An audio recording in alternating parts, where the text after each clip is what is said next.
चाकणकर खरातच्या जवळच्या आहेत। चाकणकरांच्या यजमानाची कंपनी आहे, ती कंपनी आकाश चौधरीच्या सोबत आहे। आकाश चौधरी हा तटकरेंचाच माणूस आहे हे एस्टॅब्लिश करणारे हे सगळे पुरावे आहेत। गीतामृत ॲग्रो, आदिती तटकरे आणि Akash Chaudhari, estate private limited, Aditi Tatkare आणि आकाश चौधरी, गीता ॲग्रो इन्फ्रास्ट्रक्चर, आदिती तटकरे आणि Akash Chaudhari, multi venture estate private limited, Aditi Tatkare आणि आकाश चौधरी। गमतीदार पुढेच आहे। गमतीदार काय आहे की आता अनिकेत तटकरे आणि आकाश चौधरीच्या काही कंपन्या आहेत आणि नावं तीच आहेत, फक्त शब्द मागे पुढे आहेत। अनिकेत तटकरे आणि आकाश चौधरी यांचं आता बघा, इकडे वर जर गीतामृत ॲग्रो असेल आदित्य तटकरेची कंपनी, तर अनिकेत तटकरेची कंपनी काय आहे? गीतामृत प्रायव्हेट। नावं तीच, फक्त कुठं प्रायव्हेट कुठं पब्लिक नाव केलं। स्वर्गामृत एक नाव आहे आणि अनिकेत तटकरे आणि Akash Chaudhari, multi venture properties private limited, Aniket Tatkare Akash Chaudhari, ocean pearl maritime private limited, Aniket Tatkare Akash Chaudhari, Karma construction company, Akash Chaudhari, Nilesh Chakankar. ये रिश्ता क्या कहलाता है। त्याच्या प्रॉपर्टीचे आम्ही म्हटलं होतं की स्रोत तपासले जावेत। ते स्रोत तपासताना मी असं म्हटलं होतं की रोह्यामध्ये चाकणकरांचे यजमान निलेश चाकणकर, या निलेश चाकणकरांची आणि आकाश चौधरीची प्रॉपर्टी एकत्रित आहे। हा आकाश चौधरी कोण आहे? हा तटकरेंचा साथीदार आहे। कड्या एकाला एक जोडत जाव्या। मी माननीय गृहमंत्र्यांना यावर भेटणार आहे। याच्या सुद्धा सगळ्या सॉफ्ट कॉपीज मी आपल्याला द्यायला तयार आहे। याच्यातली गंमत अशी आहे की तटकरे फॅमिली अत्यंत हुशार आहे, अत्यंत विद्वत्त फॅमिली आहे ही, की या फॅमिलीने ज्या पद्धतीने कंपन्या स्थापन केलेल्या आहेत बघा। तटकरेंचा राईट हँड लेफ्ट हँड आहे राजस्थान मधून इकडे आलेला आकाश चौधरी। हा राजस्थानी माणूस आहे मुळात। या आकाश चौधरीच्या हवाल्याने सगळे कारभार होतात मतदारसंघातले। किती कंपन्या? एक गीतामृत ॲग्रो नावाची कंपनी आहे जी आदिती तटकरे आणि आकाश चौधरीच्या नावे आहे। मी हे का सांगते त्याचं कारण असं आहे, मला कडी जोडायची। चाकणकर खरातच्या जवळच्या आहेत। चाकणकरांच्या यजमानाची कंपनी आहे, ती कंपनी आकाश चौधरीच्या सोबत आहे।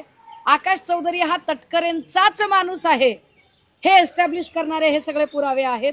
गीतामृत ॲग्रो, आदिती तटकरे आणि Akash Chaudhari, estate private limited, Aditi Tatkare आणि आकाश चौधरी, गीता ॲग्रो इन्फ्रास्ट्रक्चर, आदिती तटकरे आणि Akash Chaudhari, multi venture estate private limited, Aditi Tatkare आणि आकाश चौधरी। गमतीदार पुढेच आहे। गमतीदार काय आहे की आता अनिकेत तटकरे आणि आकाश चौधरीच्या काही कंपन्या आहेत आणि नावं तीच आहेत, फक्त शब्द मागे पुढे आहेत। अनिकेत तटकरे आणि आकाश चौधरी यांचं आता बघा, इकडे वर जर गीतामृत ॲग्रो असेल आदित्य तटकरेची कंपनी, तर अनिकेत तटकरेची कंपनी काय आहे? गीतामृत प्रायव्हेट। नावं तीच, फक्त कुठं प्रायव्हेट कुठं पब्लिक नाव केलं। स्वर्गामृत एक नाव आहे आणि अनिकेत तटकरे आणि Akash Chaudhari, multi venture properties private limited, Aniket Tatkare Akash Chaudhari, ocean pearl maritime private limited, Aniket Tatkare Akash Chaudhari, Karma construction company, Akash Chaudhari, Nilesh Chakankar. ये रिश्ता क्या कहलाता है। उत्तर त्यांनी द्यावी। ह्या सगळ्या जर कंपन्या एकत्रित बघितल्या तर ही सगळी कडी मला आता मुलुंडचे HD व्हिडिओ स्पेशालिस्ट किरीट सोमय्याची मदत पाहिजे। किरीटजी, तुम्ही फार ईडीची आणि तुमची ओळख आहे, तुम्ही फार कागदपत्र काढण्यात पटाईत, कधीतरी मित्रपक्षांची पण कागदपत्र काढा ना, माझी मदत करा। तुमची ओळख आहे ईडी मध्ये, चला माझ्यासोबत EOWच्या ऑफिसला आणि ह्या सगळ्या कंपन्या आदिती तटकरे आणि अनिकेत तटकरे, एक एकर मध्ये 100 एकरचं उत्पादन निघेल अशा पद्धतीचा आर्थिक व्यवहार, हे जे सगळं आहे हे सगळं कधी दाखवणार? नाफेडची एक कंपनी आहे, कांदा निर्यातीची कंपनी, जी खरातच्या बायकोच्या नावावर आहे। व्यंकटेश प्रोड्युसर कंपनी, कांदे उत्पादकाची, ज्याच्यावर सदस्य अशोक खरातची बायको आहे आणि अध्यक्ष आहे सौरभ काशीनाथ भरके, ब्लॅक मनी व्हाईट करण्यासाठीच्या या कंपन्या आहेत. किरीटजी तुम्हाला जास्त कळत असेल, जरा लक्ष द्या इकडे. नांदूर शिंगोटेला ज्या काही कांद्याच्या चाळी आहेत, या सगळ्या चाळींवर सत्ता कुणाची आहे? खरातचा या कांद्याच्या चाळीशी काय संबंध आहे? हे ब्लॅकचं व्हाईट करणं किती दिवसांपासून चालू होतं? 16 वर्षापूर्वी जर पहिली शोषणाची केस घडली तर यामधल्या सगळ्या काळातल्या हा सगळा पैसा कुठे गेला, या पैशाचं काय, यावर सुद्धा चर्चा झाली पाहिजे. मला EOW आणि माननीय गृहमंत्री या दोघांनाही भेटून या सगळ्यांचे पुरावे मी द्यायला तयार आहे. आणि या सगळ्या संबंधाने असणारे कागदपत्र, ज्याचे धागेदोरे सांगोल्याचे दीपक आबा साळुंके इथपर्यंत जातात, इथपर्यंतच्या लोकांच्या आता चौकशा होणं गरजेचं आहे. आणि विसरायला नको म्हणून पुन्हा एकदा, केसरकर तुम्ही म्हणालात की मी मुख्यमंत्री शिंदे साहेब असताना त्यांना मंदिरात घेऊन गेलो, म्हणजे तुम्हाला शिंदे साहेब हे खरातचे सगळ्यात मोठे भक्त आहेत असं म्हणायचं आहे का? हे एकदा तुम्ही स्पष्ट केलं पाहिजे. या प्रकरणात बघितलं तर आता 8 लैंगिक अत्याचाराचे गुन्हा दाखल झालेले, पण 2 फसवणुकीचे झाले. जी हेल्पलाईन नंबर दिलेले आहे त्याच्यावर फोन जे आहेत ते वाढलेले आहेत, पण जे महिला आहेत त्या अजून प्रत्यक्ष पुढे येताना दिसत नाही. यातल्या महिला तशा खूप जास्त आहेत. मी जे म्हटलं ना की यातले जे व्हिडिओ पब्लिक झाले त्याचं कारणच आहे, हे व्हिडिओ पोलिसांकडे येण्याच्या आधीच हे व्हिडिओ लोकांपर्यंत पोचले होते. पुण्यातल्या काही लोकांनी याच्यात तोडपाणी केलं अशी सुद्धा चर्चा येते. ती कोण माणसं आहेत ती पोलिसांनी शोधावी, जे काही असेल ते. परंतु हे व्हिडिओ आधीच पब्लिक केले गेले आणि आत्ता ज्या महिला पुढे येत आहेत त्या खूप काउन्सिलिंग केल्यानंतर, खूप आधार दिल्यानंतर, कारण त्यांचेही संसार आहे, त्यांची घरगृहस्थी आहे, ती उद्ध्वस्त होण्याची भीती आहे, त्यामुळे सहजासहजी माणसं पुढे येत नाहीयेत. पण मला असं वाटतंय की याच्या आर्थिक नाड्या जर आवळल्या गेल्या, ज्या आर्थिक नाड्या पोफळे असेल, नामकरण असेल, या सगळ्या लोकांकडून अशा फोफावलेल्या आहेत, तर बऱ्यापैकी खरातला मुसक्या आवळण्यामध्ये यश येईल. कारण खरातने एवढं सगळं केलं, खरात 15-16 वर्षापासून शोषण करत होता, त्याला कारण ही शोषणाची यंत्रणा, चमत्काराचं त्याला सिद्धिपुरुष सिद्ध करणं, हे काम नामकरण आवारेने केलं होतं. त्यामुळे आवारेला तात्काळ ताब्यात घेणं गरजेचं आहे आणि चाकणकरांची सुद्धा चौकशी होणं तितकंच गरजेचं आहे. ललित पोपळे याच्या विरोधात गुन्हा दाखल करण्याची काल प्रक्रिया सुरू होती. अचानक ते गुन्हा दाखल करायचं थांबवलेलं अशी माहिती होती. आणि ललित पोपळेची चौकशी का होत नाही, कोण पाठीशी घालतो?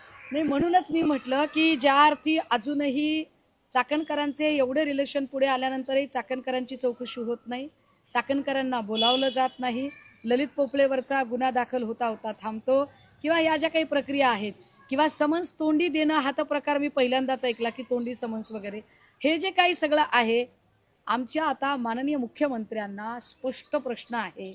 मुख्यमंत्री महोदय, आपल्याला खरंच हे प्रकरण लॉजिकल एंडला न्यायचं आहे की फक्त मित्रपक्षांना चेकमेट करायचं आहे? याचं उत्तर आता मुख्यमंत्र्यांनी दिलं. एसआयटी कडून जे काम सुरू आहे कुठंतरी संशयच आता एसआयटी वरती येतोय. एकीकडे ललित पोपळेला वाचवलं जात आहे असा आरोप होतोय, वेगवेगळे संशय जे आहेत ते एसआयटी कडेच. आता एसआयटी बद्दल मागच्या 2 ते 3 पत्रकार परिषदेमध्ये मी दुर्दम्य आशावाद व्यक्त केला, परंतु जी गती तपासाची आहे ती म्हणावी तशी अजूनही पुढे दिसत नाही.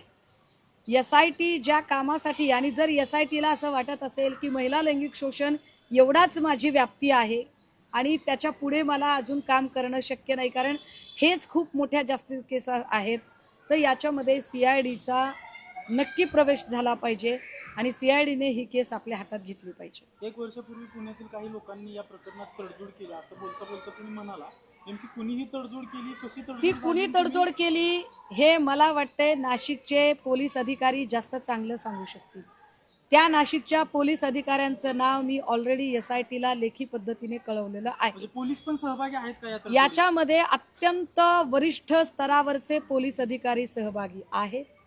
वरिष्ठ स्तरावरच्या पोलीस अधिकाऱ्याकडे 2 वर्षापूर्वी प्रकरण गेलं होतं. त्यांनी या प्रकरणावर FIR करण्याच्या ऐवजी हे प्रकरण काउन्सिलिंगसाठी आयोगाकडे पाठवलं, पण आयोगाकडून एका मध्यस्थाच्या मार्फत हे प्रकरण रफादफा करायचा प्रयत्न झाला अशी जी प्राथमिक माहिती मिळते ती सगळी माहिती आम्ही पुन्हा पुन्हा SITला म्हणतोय की क्रॉस चेक करा, तपासून घ्या, ते तोडपाणी करणारे कोण होते ते सुद्धा तपासून घ्या तुम्ही, आणि या सगळ्यांवरती जरा तपास वेगात होऊ देत.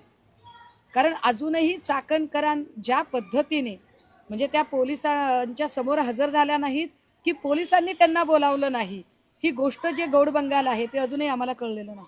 काही अशोक खरात प्रकरणात नवनवीन माहिती समोर येते. आता SITच्या रडावर काही नामांकित डॉक्टर आहेत. डॉक्टरांच्या सल्ल्याने अशोक खरात महिलांना गर्भधारणा होऊ नये म्हणून गोळ्या देत असल्याचं SITच्या तपासात आता समोर आलंय. मी म्हटलं ना की या सगळ्या प्रकरणामध्ये पोलीस अधिकारी आहेत, या प्रकरणामध्ये राजकीय नेते आहेत, शासकीय अधिकारी कर्मचारी आहेत. हा जो भांडे नावाचा जो अधिकारी ज्याला परत त्याच्या कामाच्या ठिकाणी पाठवलं, त्याला कामाच्या ठिकाणी पाठवण्यापेक्षा त्याला सस्पेंड करणं जास्त गरजेचं आहे आणि त्याच्या प्रॉपर्टीचे स्रोत तपासणं गरजेचं आहे. कारण त्याच्या पत्नीची आणि अशोक खरातच्या पत्नीची एकत्रित प्रॉपर्टी ओझरमध्ये आहे. ही प्रॉपर्टी आली कुठून, खराची त्याचा काय संबंध आहे. ज्या राहुल खोताडेचा मी उल्लेख केला, जो राहुल खोताडे हा शालिनी विखे पाटील यांच्या सख्या बहिणीचा मुलगा आहे, जो तिथे तहसीलदार होता, ज्याने बंदुकीच्या परवान्याच्या नूतनीकरणाचा प्रस्ताव तयार केला होता. जो खोताडे सध्या विखे पाटलांचा OSD म्हणून काम करत आहे.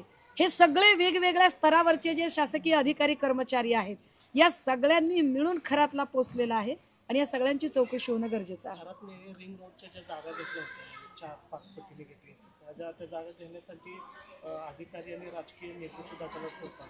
असं कोण समोर आलेलं आहे का? तर तुमच्याकडे काय माहिती आली का? कोण नेता आहे किंवा कोण अधिकारी? खरातच्या ज्या प्रॉपर्टीज आहेत त्या खरात स्वतःच्या नावावर प्रॉपर्टी फार कमी घेतलेल्या आहेत. पण याच्यामध्ये उदय सांगळे असेल, दीपक लोंढे असेल, देशमुख असेल, अजून काही नावं आहेत की ज्या नावांच्या सोबत या प्रॉपर्टीज आहेत. ह्या प्रॉपर्टीचे दस्त नक्की माझ्याकडे आहेत, ते दस्त मी आपल्याला द्यायला तयार आहे. कारण ही सगळीच्या सगळी माणसं खरातच्या जवळची माणसं आहेत आणि मला वाटतं यातल्या काही लोकांना आता पोलिसांनी ताब्यात सुद्धा घेतलेलं आहे.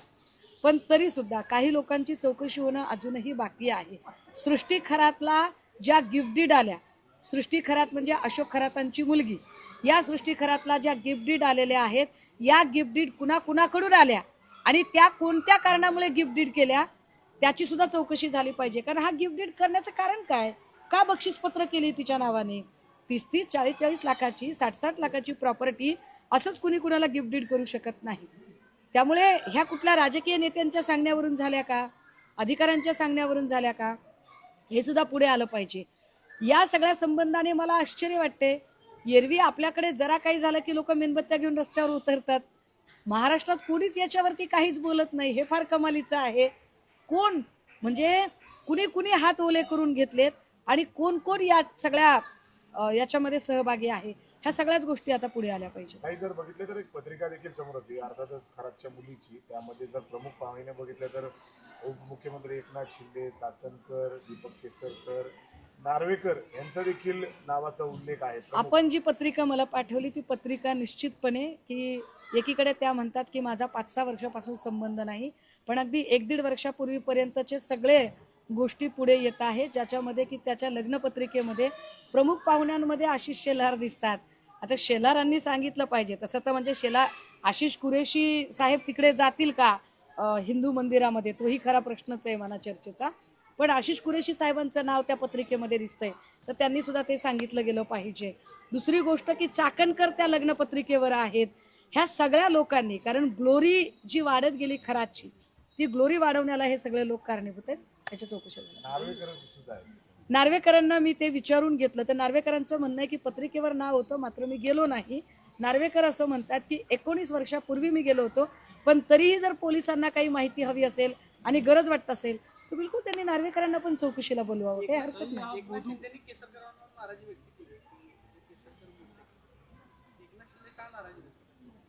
नाही, मी तर म्हटलं ना की केसरकर जे काही बोलले, केसरकरांना हे सुचवायचं होतं का की अहो मी तर फक्त मीडिएटर आहे, परंतु खरातांचे परमभक्त एकनाथ शिंदे आहेत, हे उजेडात आणण्यासाठी जाणीवपूर्वक केसरकर बोलले आहेत का?